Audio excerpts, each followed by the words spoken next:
जय हिंद एवरीवन। आज हम बात करेंगे एसएसबी स्टेज 1 में स्क्रीनिंग टेस्ट। को पता है एसएसबी टोटल 5 डेज की होती है और 5 डेज में डिवाइडेड होती है फेज 1 और फेज 2 में। फेज 1 होता है 1 डे का और फेज 2 होता है 4 डे का। अगर आप फेज 1 को क्लियर करते हो तभी आपको फेज 2 में जाने का मौका मिलता है और तभी आप एसएसबी में 4 दिन रहोगे। जो लड़के स्क्रीनिंग को पार कर लेते हैं उसे हम कहते हैं स्क्रीन इन कैंडिडेट्स, और जो लड़के इस स्क्रीनिंग को पास नहीं कर पाते उसे कहते हैं हम स्क्रीन आउट कैंडिडेट्स, और उन्हें डे 1 पर ही बैक वापस भेज दिया जाता है। अब हम बात क्या होता है एसएसबी के डे 1 पे। जो अगर 100 लड़के रिपोर्ट कर रहे हैं डे 1 पर, केवल एट मैक्स 40 बच्चे ही रिपीट होते हैं, 40 बच्चे ही स्क्रीनिंग होते हैं। और ऐसा क्या है जो 60% जो लोट है बच्चों का वो रिटर्न क्लियर करने के बाद भी डे 1 पर ही वापस जा रहा है। ऐसा क्या चाहते हैं सर, और ऐसी क्या क्वालिटीज वे एसेस कर रहे हैं जिससे उन्हें केवल 5 मिनट में ही पता लग जाता है पीबीडीटी। और अगर हम OIR को काउंट करें 1 घंटा 5 मिनट में उन्हें कैसे पता लग जाता है कि ये बच्चा सुटेबल है 4 दिन की टेस्टिंग के लिए। और ऐसा क्या है कि जो ये बच्चे हैं 4 दिन की टेस्टिंग के लिए सुटेबल नहीं है। अब मैंने एनडीए 3 बार दिया है और मैं फॉर्चुनेटली तीनों बार स्क्रीनिंग हुआ हूँ एनडीए में। ऐसा नहीं है कि मैं स्क्रीन आउट नहीं हुआ हूँ, बट मैं टेक्निकल एंट्रीज में स्क्रीन आउट हुआ हूँ। In NDA my accuracy is 100%। सो मैं आज आपके साथ वही शेयर करने वाला हूँ कि ऐसी क्या चीज करें कि हम अपने स्क्रीनिंग होने के चांसेस बढ़ा सकें। क्योंकि मैंने देखा है जो बच्चे स्क्रीनिंग होते हैं उनमें 4-5 ऐसी क्वालिटीज होती है जो सब में कॉमन होती है। उसकी हम बात करेंगे आगे। मैं रिकमेंडेड कैंडिडेट हूँ from 1 air force selection board 1 AFSP Dehradun और ND 154, but due to some reasons मैं अकेडमी ज्वाइन नहीं कर पाया। अब हम बात करेंगे, जैसे मैंने आपको बताया मैं एनडीए के लिए 3 बार अपियर हुआ हूँ और मैं तीनों बार स्क्रीनिंग हुआ हूँ। जैसे अब मैं आपको बताऊंगा कैंडिडेट स्क्रीनिंग क्यों होते हैं और स्क्रीन आउट क्यों होते हैं। बात करेंगे साइकोलॉजी ऑफ स्टेज 1। अब जो 3 असेसर है हमारे, interviewing officer, GTO and psychologist, वे ऐसा क्या देख रहे हैं कि बच्चे स्क्रीनिंग हो रहे हैं या स्क्रीन आउट हो रहे हैं। सबसे पहले आपको पता है नरेशन फ्लुएंट होना चाहिए, जीडी में पार्टिसिपेट करना चाहिए। बट सबसे पहले क्या कि जब आप जीडी में बैठ रहे हो क्या आप दूसरों की बात सुन रहे हो।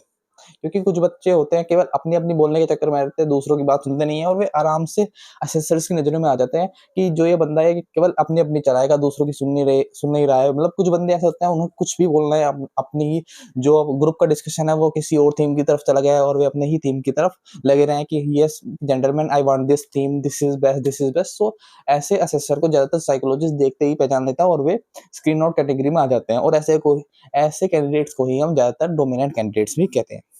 है आपका बॉडी फ्रेम कैसा है। बॉडी फ्रेम का मतलब क्या है कि आपकी बॉडी लैंग्वेज कैसी है। जब आप नरेशन कर रहे हो तो आपके पैर थोड़ी कांप रहे हैं, आपके जो हाथ है आप हाथ को बार बार अपने घुटनों पर या थाइस पर रब तो नहीं कर रहे हो, और जो आपका फेस है वो आपके एक्सप्रेशंस को मैच कर रहा है या नहीं कर रहा है। क्योंकि आप बोल तो कॉन्फिडेंटली रहे हो पर आपकी जो आईज है बार बार ब्लिंक हो रही है, आप आई कॉन्टेक्ट नहीं बना पा रहे हो अपने ग्रुपमेट्स के साथ। तो इससे लगता है कि जो बंदा ये रेड करके आया है। रेड का मतलब क्या है, रोड टेक्निक है। रोड करके आया है मतलब उसने स्टोरी अपनी लिखी, उसे रट लिया, बट उसके पास ऐसी इफेक्टिव कम्युनिकेशन स्किल्स नहीं है।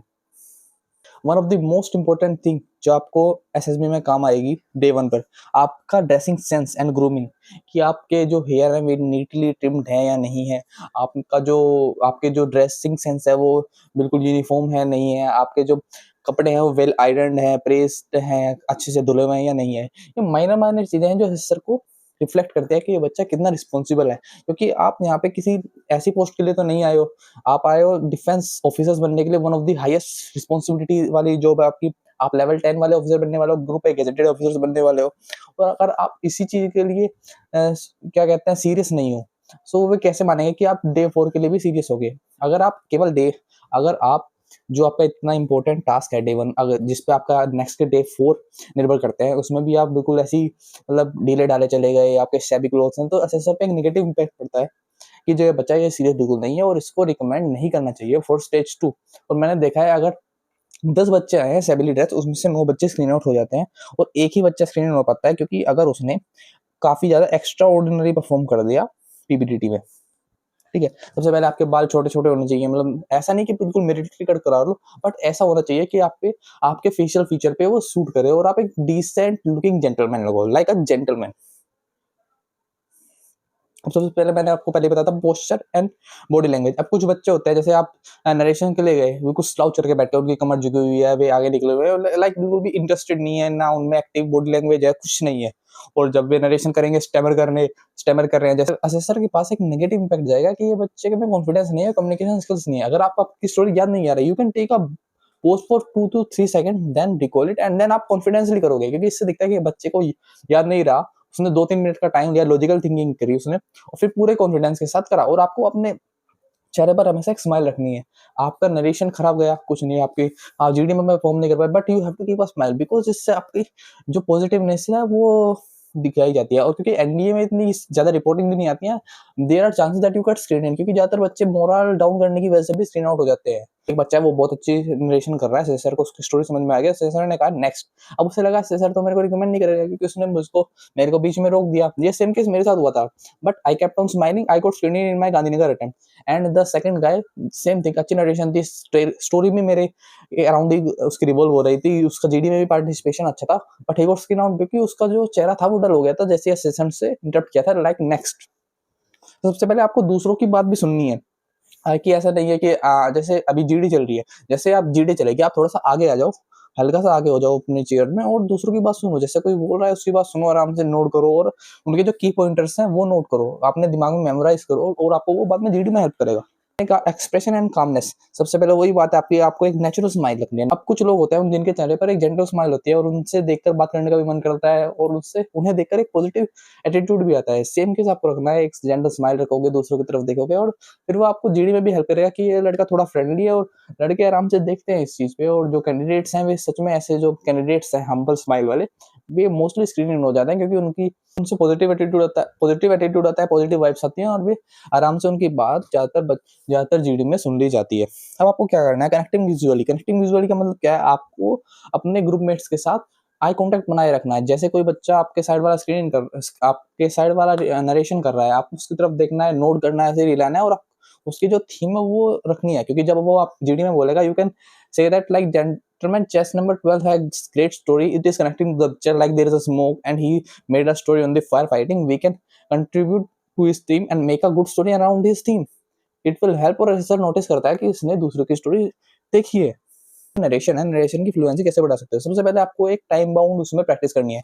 आपको कोशिश करनी है कि आपको 50 से 60 सेकंड में अपना जो नरेशन है वो खत्म कर देना है, क्योंकि 1 मिनट तो मैक्सिमम परमिसिबल होता है। अगर आप 50 सेकंड के आसपास कर दोगे, क्योंकि असेसर को लगेगा कि बच्चे ने टाइम मैनेजमेंट किया है, इसी तरीके से अपनी स्टोरी नरेट किया है कि इसको एक्स्ट्रा टाइम अलॉट करने की जरूरत ना पड़े। और अगर आप ज्यादा लंबी अपनी स्टोरी कर रहे हो, कभी कभी असेसर इरिटेट भी हो जाते हैं कि जो ये लड़का है इसने इतनी लंबी स्टोरी क्यों लिखी है, मे बी, और वे नेक्स्ट कर देते हैं, जिससे आपका मोरल डाउन हो जाता है। सेम केस जो मैंने अभी आपको बताया, मोरल डाउन होने से ज्यादातर बच्चे स्क्रीन आउट होते हैं, असेसर के टोकने से नहीं। Study voice projection. Study voice projection मतलब क्या, आपको जो अपनी वॉइस की पिच है वो सेम रखनी है और थोड़ा मॉड्यूलेशन करना है। मतलब जिस चीज पे आपको ज्यादा एम्फेसाइज करना है उस पर आप अपनी पिच थोड़ी हाई करोगे, बेस बढ़ाओगे और फिर देन थोड़ा सा लो करोगे। आपकी वॉइस मॉड्यूलेशन काफी अच्छी होनी चाहिए। स्टोरी फ्लो करना है। लॉजिकल स्टोरी क्या मतलब, जैसे आपने अपना मेन कैरेक्टर डीएम लिया है या कोई आईपीएस ऑफिसर लिया है, कोई एनजीओ स्टूडेंट लिया है या समथिंग, कॉलेज गोइंग स्टूडेंट लिया है, आपको actions according to the character करने हैं और अकॉर्डिंग टू द सिचुएशन। आपको ऐसा नहीं करना है कि आपका जो हीरो है वो सुपरमैन है, उसने नदी भी अकेले पार कर लिए, पूरा का पूरा जो ब्रिज है वो 10 मिनट में बना दिया। You have to keep the story natural and precise, और जो एक नॉर्मल ह्यूमन बीइंग कर सकता है अकॉर्डिंग टू हिज पावर्स और अथॉरिटी। ठीक है, अगर आप ये करोगे आपकी स्टोरी काफी ज्यादा नेचुरल लगेगी और साइकोलॉजिस्ट भी आपके लिए आराम से यस बोल देगा। नेक्स्ट जो अपनी एक्टिविटी आती है वो आती है ग्रुप डिस्कशन। अब ग्रुप डिस्कशन में आप क्या कर सकते हो, अब ग्रुप डिस्कशन में आपको क्या करना है, सबसे पहले आपने दूसरों की स्टोरी सुनी है, दूसरों की स्टोरी का आपको जिस रखना है कि आपका जो मेन ग्रुप है वो किस तरफ जा रहा है। और मान लीजिए कि आपकी जो स्टोरी है, आपकी जो ग्रुप डिस्कशन है उसमें काफी ज्यादा फिश मार्केट बन गई, कोई किसी को बोलने का मौका ही नहीं दे रहा, देन आपके जीटी ऑफिसर्स इंटरप्ट करेंगे और ये आपका ग्रुप डिवाइड कर देंगे दो सब ग्रुप्स में डिवाइड हो जाएगा। और वहां पे आपको टाइम हर बार मिल जाता है, मोस्टली मिलता है। और उसमें क्या होगा, आपको जैसे ही आपका सब ग्रुप में एक मिनी पोज आएगा, आपको उसमें बोलना है और आपको लग रहा है कि एक जो बच्चा है, उस कैंडिडेट है, उसकी स्टोरी काफी अच्छी है बट उसको मौका नहीं दिया जा रहा है, then you can interrupt like just like gentleman, I think chest number 12 has got a good idea, good theme and it is around the picture. And आपको पूरी डिटेल्स बतानी है कि आपको कैसे कैसे लगता है और उससे आप अपने ग्रुप को कन्विंस कर लोगे और असेसर को भी लगेगा कि हाँ ये दूसरे बच्चों की बात सुन रहा है। आपको अपने ग्रुप को एक कॉमन थीम की तरफ लाने की कोशिश करनी है रेदर देन कि अपने आइडिया को इम्पोज करना है। अगर आपका आइडिया कॉमन थीम की तरफ होगा वो ऑलरेडी आ जाएगा, आपको इम्पोज करने की जरूरत नहीं पड़ेगी। दैट्स। अब सबसे पहले क्या है, ओआईआर टेस्ट। ओआईआर टेस्ट ज्यादातर बच्चे इग्नोर कर देते हैं। आप ओआईआर टेस्ट की अच्छी प्रैक्टिस करनी है। अब आप ओआईआर टेस्ट की प्रैक्टिस कैसे कर सकते हो, OIR test is basically a reasoning part. जितनी आपकी रीजनिंग अच्छी होगी उसी तरीके से आप ओआईआर अच्छा कर पाओगे। अब ओआईआर में रीजनिंग कैसे करेंगे, कुछ बच्चे ज्यादातर एसएससी की तैयारी कर रहे हो, रीजनिंग की तैयारी कर रहे होंगे, आपको बस उसके ही मॉक टेस्ट लगाने हैं, उससे आराम से हो जाएगा, उससे बाहर आपका OIR नहीं जाता है। अब सबसे पहले पीपीटीटी स्टोरी का मैंने आपको बता दिया, एक प्रैक्टिकल सिंपल स्टोरी बनानी है, अकॉर्डिंग टू द कैरेक्टर्स बनानी है, और पिक्चर से बिल्कुल भी आपको हटना नहीं है, मतलब जैसी पिक्चर दिखाई है आपको बिल्कुल same that kind of story बनानी है। और अब आपकी बात आती है नरेशन आपका फ्लूइड होना चाहिए, क्लियर होना चाहिए, और आपकी जो वॉइस है आर्टिकुलेट होनी चाहिए, और वॉइस मॉड्यूलेशन आपको आना चाहिए। अब ग्रुप डिस्कशन में आपको एक हेल्दी ग्रुप डिस्कशन करना होगा, एक आपका जो मेन थीम होना चाहिए, मेन वर्क होना चाहिए कॉमन ग्रुप स्टोरी की तरफ, और उसी तरफ आपको अपने सारे एक्शन लेने हैं, और जो आपके एक्शन होंगे आपके कॉमन स्टोरी की तरफ, वे एविडेंट होंगे आपके असेसर्स को, और उस तरीके से आप आराम से स्क्रीन हो जाओगे। और मेन आपकी जो चीज है, जो आपकी ड्रेसिंग है, वो फॉर्मल होनी चाहिए, एक नीट एंड क्लीन होनी चाहिए, और you will be well dressed like a gentleman. In the end मैं आपको कहना चाहूंगा, stay calm, stay true, stay stick to your original personality. आपको भीड़ देख के घबराना नहीं है कि 220 की रिपोर्टिंग है, 240 की रिपोर्टिंग है। अपनी नेचुरल पर्सनैलिटी पर स्टिक रहना है, सबकी हेल्प करते रहना है, ग्रुप डिस्कशन में एक कलेक्टिव थीम की तरफ जाना है, ना कि अपने आप को इम्पोज करना है, नरेशन फ्लूइड रखना है, आप आराम से स्क्रीन इन हो जाओगे। Thank you gentleman. अगर आपको कोई भी डाउट है, you can ask me in the comment section, I will be there for you. All the best for your SSB. Jai Hind, future officer signing of.